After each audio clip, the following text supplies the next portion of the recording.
3 Gläser. How do you describe a sequence of suspense?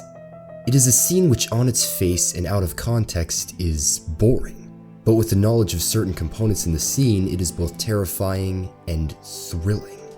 Suspense in its simple form is anxiety created by the assumption that something will happen.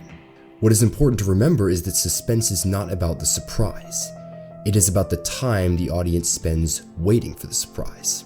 There are many ways to write suspense, but all suspense sequences stem from expectations. 4 people are sitting around a table, talking about baseball, whatever you like. 5 minutes of it, very dull.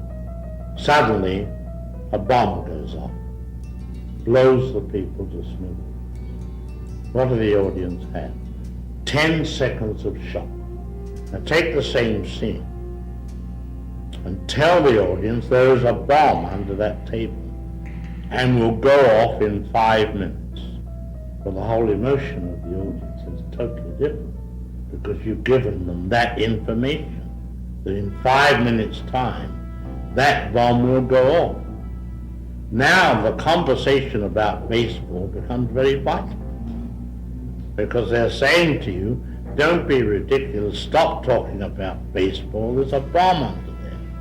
Alfred Hitchcock's analogy is all that a writer needs as a basis to write suspense.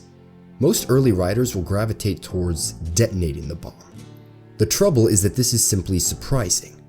But the key with Hitchcock's analogy is the writer and director's responsibility of showing the bomb. Suspense can be written without showing the bomb. An example of this is the Juarez sequence from Denis Villeneuve's Sicario. While this sequence has absolutely superb tension building, the trouble with this sequence is that the threat is unclear. The main characters and audience are never told exactly what the threat will be. After building and building to the border crossing scene for so long, it can be somewhat disappointing to find out that the threat is nothing more than a few armed men in 2 cars. The better version of this is to show the audience exactly what the threat is.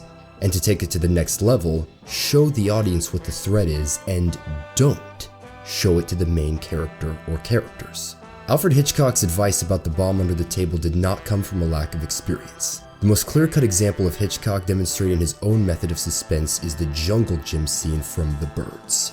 At this point in the film, the threat of the birds has already been established in previous sequences. Since our lead character believes the children at the school are safe, she sits down to pass time.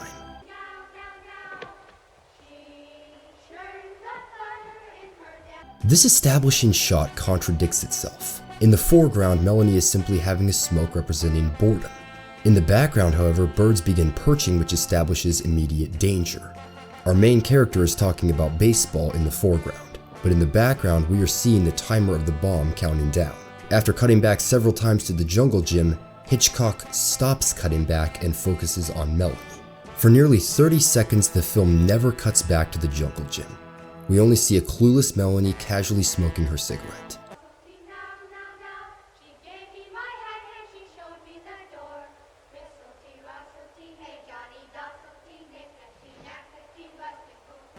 This 30-second waiting period is pure suspense. The bomb is slowly counting down and there is no way for the audience to know when it will go off. Then, the film finally cuts back to the jungle gym.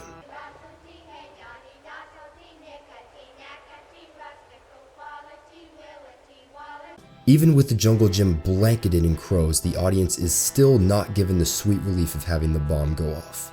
Instead, the suspense continues until finally the time for talking about baseball expires. In order to write suspense, you simply need expectations and threat. All that you need after that is to simply find a way to make the audience wait for the surprise. Show the bomb under the table, make the characters ramble on about baseball, and elevate the tension through dialogue or characters' actions. Then, and only then, does the bomb go off.